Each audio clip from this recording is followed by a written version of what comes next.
U.S. Treasuries took that.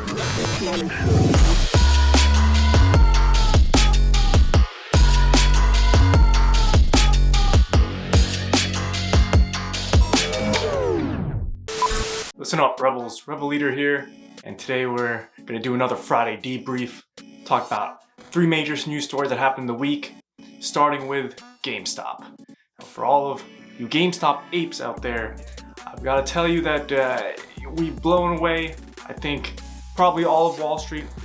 You know, all the bullish news in this company that's coming out, it's just crazy. They, this week, just beat earnings expectations.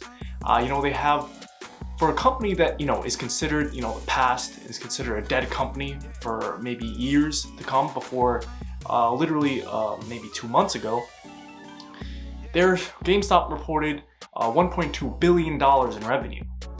This company is not dead. In fact, it's very well, it's alive and running, and it has so much growth ahead of it. You have all these big tech players now coming into GameStop, and we're talking Ryan Cohen is now chairman of the board, and you have a new ex-Amazon CEO that just joined, and you have a new ex-Amazon CFO that just joined the C-suite of GameStop. And you have all these new funds coming in, people are getting excited about the stock, and that is dangerous.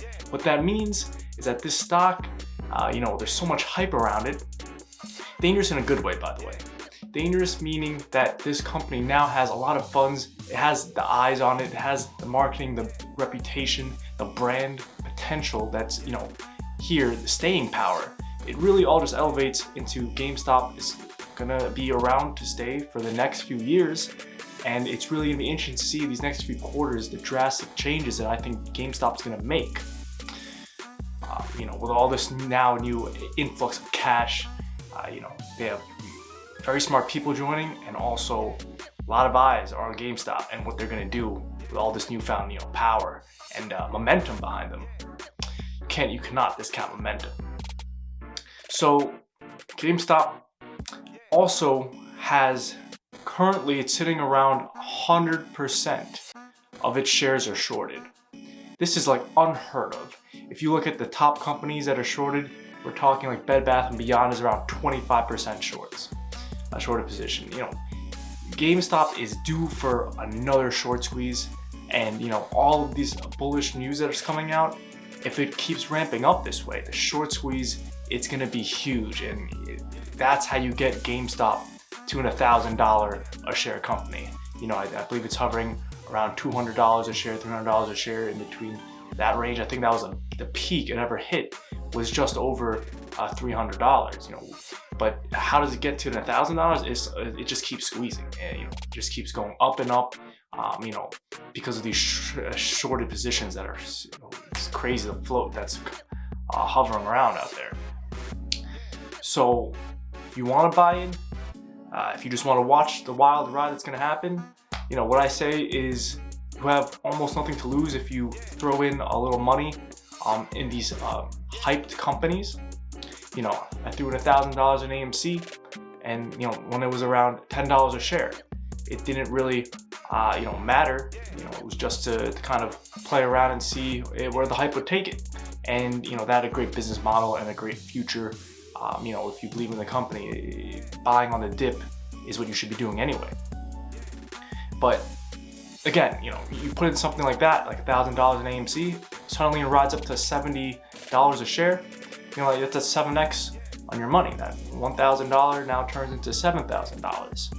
And it's something that you really weren't thinking about, happening, but this is the short squeeze potential. This company in particular, GameStop and AMC, these were like prime for that short squeeze. If you want to put some money into GameStop, knowing that another squeeze is about to happen, or it could happen, you have to really think about the risk to reward situation there. If it's it's a low risk, but high reward in something like this, you got to take it. And that's really how you think long term, how you're going to make a lot of money in the stock market game, by taking these bigger risks. So this week was a green week overall. Again, these meme stocks are hyping up the stock market. They drag everybody up with them. And because of this, the entire market was green this week. I'm sure everybody's portfolio was green, which is always great. But particularly, I will point out that what was really exciting is that NEO is now back at a $45 price tag. NEO was around $55-$60 a share, and then it dipped to hovering around $30-$35. And this is why I always say buy the dip. It's hard. I know it's hard, but maybe you bought it like $50 a share. I bought around there, and then it drops down to around $30 a share, and you're wondering, what do you do? And maybe you're strapped for cash. Maybe your cash that you had was in the stock, and now the stock is down, so you really don't have any buying power. That's why you always keep money on the sidelines, and you buy the dip, because every single time a dip happens, then it rises again. If you had bought at the bottom of $30, $35, that's when I doubled down. And the worst thing you can do at that time is sell out. But the best thing you can kind of do, it's okay to just hold it and want to ride the wave back up. But the best thing you can do is buy that, at that bottom. And I bought again at $35 because I believe in the company. Again, long term, 2 to 3 years. We're talking it could be huge money makers, right? We're talking about a potential 5 to 10x stock in a very short time. So the future of NEO here, it was basically a lot of the pandemic shut down a lot of the hype, right, around Tesla electric vehicles, because they a lot of parts were missing. They couldn't get a lot of parts. Their factories were closed down. Their workers, all of these things about the pandemic. People weren't buying as much electric vehicles, right? So you have all these elements coming together and pushing NEO's stock price down. But that does not mean its future wasn't. Nothing happened to its future growth. It's just that this market sentiment was kind of just down and bearish on these electric vehicle stocks. So now we're hovering right around back to where you might have picked up shares back in January, February, right around this $45 range, right before NEO Day, when they blew away all expectations by unleashing their new vehicle. So NEO has been ramping up, and again, if you still haven't bought into NEO, this is a great price point. Maybe you feel a little more confident, though I don't know why you would feel more confident in NEO at 45 if you didn't believe in it at 30.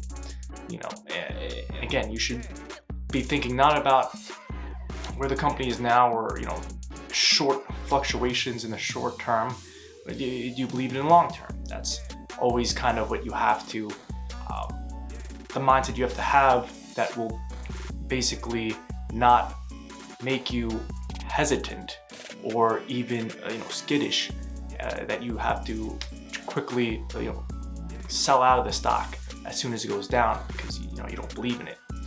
The more you believe in it, the more you're going to hold that stock, and you're going to hold strong.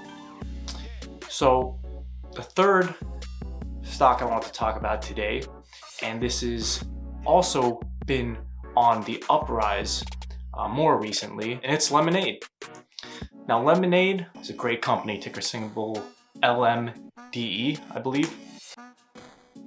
And what Lemonade does is, it's an AI tech app, automated system for insurance, be it personal insurance, auto insurance, homeowners insurance, pet insurance. They're adding a lot more insurances. I believe they're going to add health insurance pretty soon if they haven't already.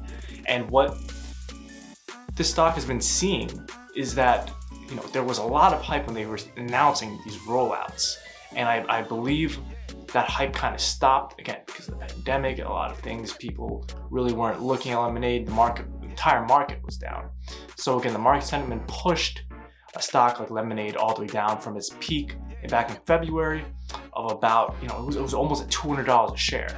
This company IPO'd at $40 a share, right?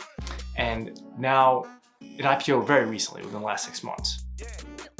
And Now it was sitting at $100 a share, when I bought it in, and then I picked up some more shares. It got pushed down to $70 a share just 2 weeks ago. Now, it's hovering around the $100 range. It's pushing up into $110 per share.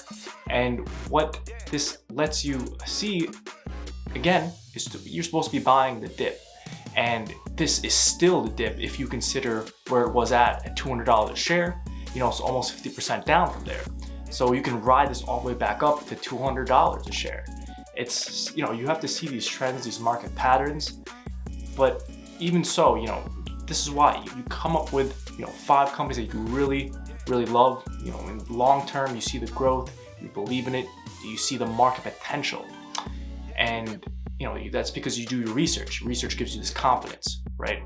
And when you do that, then you just have to cycle through any of these, keep your eye on these 5 companies, see when they're dipping, see when they're going down. And that's the time when you're supposed to be buying more. That's the time when you're not supposed to be buying it when it keeps going up. You're supposed to be buying it when it's going down. And people, it's the number one mistake people make. They're fearful when it goes down. They don't, they're uncertain about they're hesitant about it, but they shouldn't be, because, again, if you look at any stock market chart, take it 5 years out, take it 10 years out, take it 20 years out, the market generally only goes up. And all these stock companies also, these individual companies, what they do is they will dip, and you can always buy the dip, and it dips constantly. If you missed the last dip, say you missed the last dip last month, guess what? Maybe we go on a run for the summer, but maybe it dips again in the fall. Why don't you buy again in the fall before it hits its new highs in the winter or next summer? You kind of have to play this game of not really predicting the market. You have to play the game of training yourself to really understanding the cycle, the cyclical nature of these stocks, and when is the best price point to get it at. It's really going to be on any dip, and it's going to keep running up. It'll dip down, and when I say cycles, it doesn't go up and down in a perfect pattern that you can just buy sell at the top and buy the bottom. I'm saying it's going to go up, and then maybe it'll dip slightly down. Buy that slightly down dip, because then it's going to go to a new high, right? It's going to buy slightly down, and it'll go to a new high again. That's kind of how any stock chart works. And again, you can just look at the history of any. So you can just do a Google search really on any single stock. See 1 year out, 2 years out, 5 years out, 20 years out, and that's kind of how it always works. So in short, buy the dip. If anything, these stocks have really proven it. These are great opportunities to buy in. Again, Lemonade is a great company right now, and if you wanted and to just maybe take a ride with GME, buy some GME. If you wanted to maybe take the ride with NIO because you really see the future of electric vehicles, these are all great entry points. But again, I've been saying these were great entry points 6 months ago. I also said this was a great entry point 3 months ago when it was at a major dip, when it was at the lowest point of the year. So really, it's have you been buying all this time? And maybe that was the best method for you, because you would have gotten it at each price point. You would have gotten it at the February highs, you would have gotten it at the March, April lows, and then now you would have gotten it at a good middle ground, in May and June. So really, it's up to you. Choose your stocks, really take notice of when it's gonna be dipping, and be confident and keep buying that dip. Rebel Leader, over and out.